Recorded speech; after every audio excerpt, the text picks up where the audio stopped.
Halo pemirsa, selamat datang dalam program Ruang Bincang bersama saya Saskia akan mengajak Anda melihat lebih dekat info seputar program-program di Kementerian Pekerjaan Umum dan Perumahan Rakyat lebih dekat.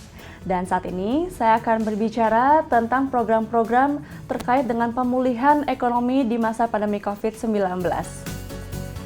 Pemirsa, pandemi COVID-19 tentunya telah melahirkan berbagai persoalan di berbagai sektor kehidupan. Salah satunya adalah di sektor ekonomi.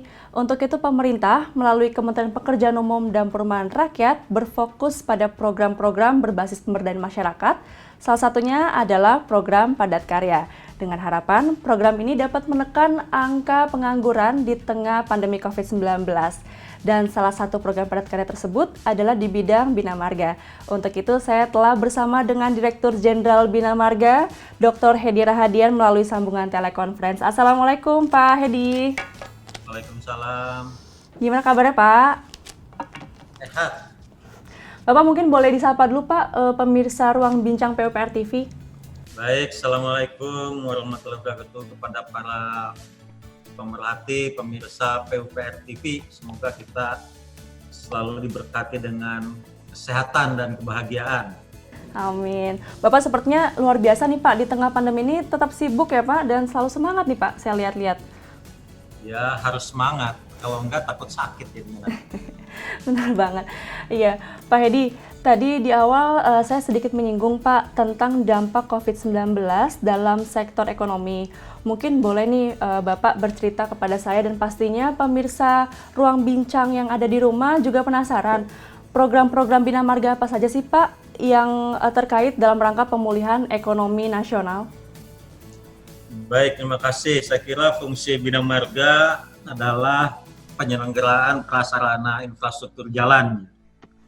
Jadi itu intinya adalah bagaimana selama masa pandemik ini transportasi logistik tetap berjalan dengan mulus ya, walaupun ada pembatasan, tapi tentu pembatasan itu kita tahu sendiri tidak mungkin diberlakukan kepada transportasi logistik karena itu untuk mendukung kehidupan masyarakat.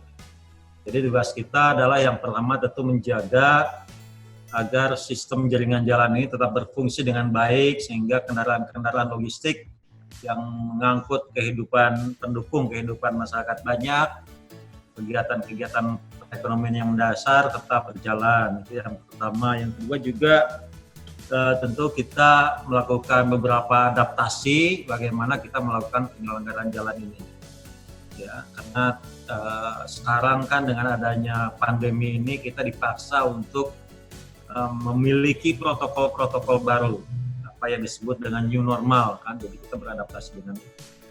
Dan yang ketiga juga kita berusaha mendukung pemulihan ekonomi melalui penyerapan tenaga kerja, utamanya adalah melalui padat karya tunai. Ini yang kita lakukan, yaitu baik itu untuk pekerjaan-pekerjaan yang memang pada dasarnya labor based seperti rutin, tapi juga kita mengkonversi beberapa kegiatan yang sifatnya non rutin atau kegiatan reguler yang non rutin ini kita konversi apa yang bisa kita ubah ke padat karya. Itu mungkin yang bisa saya sampaikan. Baik, luar biasa sekali ya Pak. Bapak, tadi Bapak juga menyampaikan terkait padat karya nih Pak, yang menjadi salah satu strategi pemerintah juga dalam pemulihan ekonomi nasional. Mungkin boleh nggak sih Pak diceritakan bagaimana sih Pak program ini bisa menjadi salah satu strategi pemerintah untuk memacu pertumbuhan ekonomi di masa pandemik ini? Ya, karena begini, kita tahu sendiri bahwa salah satu dampak dari pandemik COVID-19 ini adalah stagnannya kegiatan ekonomi, terutama di kota-kota besar, karena kebetulan yang disebut epicentrumnya kan sejauh ini di kota-kota besar karena sifat penduduknya yang mobile, berinteraksi dengan cepat dan melibatkan banyak orang sehingga muncullah epicentrum di kota besar kan.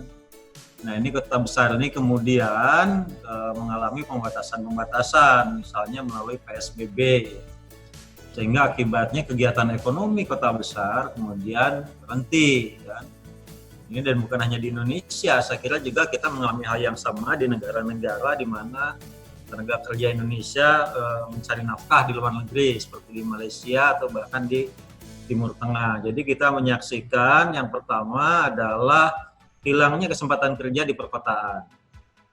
Yang ini tentu akan menimbulkan pengangguran. Yang kedua adalah adanya eksodus dari kota besar kembali ke kampung halaman karena tiadanya pekerjaan ini. Sehingga pengangguran itu secara parsial di kota besar, tapi juga tumbuh di daerah-daerah urban, di daerah-daerah rural ya, daerah pedesaan.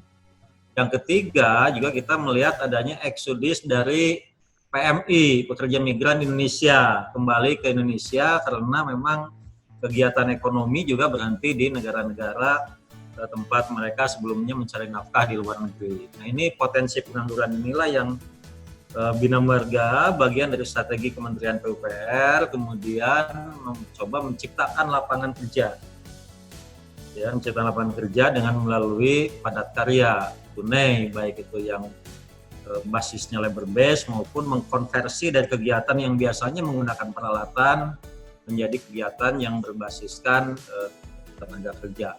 Itu mungkin. Artinya terjadi penyerapan tenaga kerja ya Pak untuk masyarakat yang artinya bisa kehilangan pekerjaan dan sebagainya seperti itu Pak.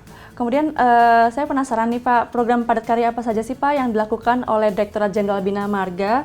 Mungkin boleh Bapak berikan contohnya yang sedang berjalan di lapangan saat ini. Jadi dengan protokol kesehatan ini maka proyek-proyek kita jalankan.